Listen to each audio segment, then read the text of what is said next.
Esse outro livrinho aqui, ele conta uma história bem legal que chama Astronomia de Régua e Compasso. Ele conta a história de Kepler e a Ptolomeu. Ptolomeu era um cara que fez um mapa celeste grande, né? E o Kepler também era outro que descobriu a lei das órbitas, que é usada hoje para lançar satélite.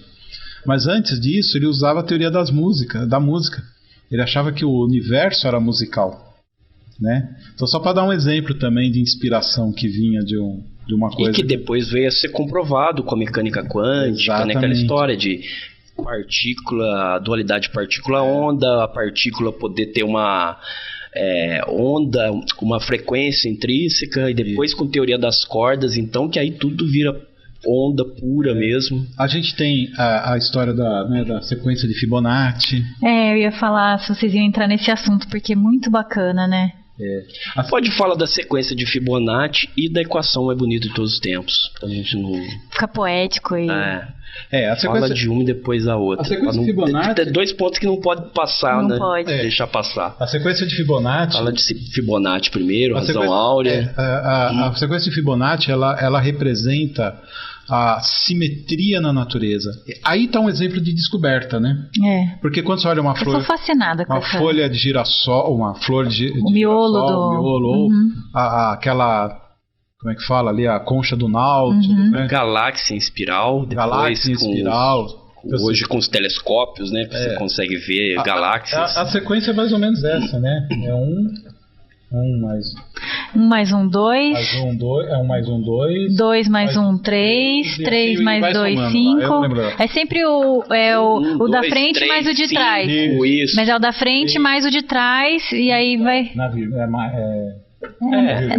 de frente somando com o de trás. Isso. Ele é uma sequência de Fibonacci. Aí 8 e aí vai indo. Ele chama razão áurea porque a razão é 1,67, né? Quando você pega E que aparece na natureza em quase tudo. Tanto que o pessoal chama número de Deus em alguns cantos da filosofia. Razão áurea.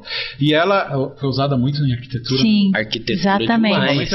Porque é proporção, gente. E aí, assim, aquela coisa da pessoa olhar e falar, eu não sei o que, mas tá bonito, faz sentido. Fotografia, na hora de fazer uma composição. Exatamente, né? Assim, tanto é que aquele desenho... Tem algumas técnicas para você conseguir fazer com composição. Sim, dos arcos.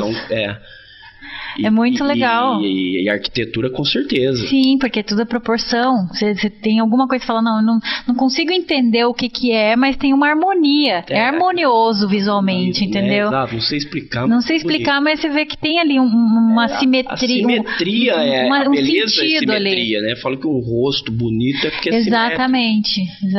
Muito interessante. E é assim, o que eu acho fantástico, né, é encontrar mesmo na natureza, e não é só... Não, é o miolo de uma flor, é a concha, entendeu? Tem vários lugares que você consegue encontrar essa mesma proporção. Então, assim, eu acho divino mesmo, né? Vem até o que a Rosana tinha falado lá atrás. O número que representa a sequência de Fibonacci foi inventado. A sequência de Fibonacci está lá e o número cabe nela. Sim. Por que o número cabe nela? É essa que gera a pergunta de se ela foi inventada ou descoberta. Porque o número, falar em sequência... A sequência é inventada, né? Mas aí você vai ver uma razão ali, ela aparece na natureza recorrentemente. Tanto que a gente fala, assim, até antes de entrar nisso aqui,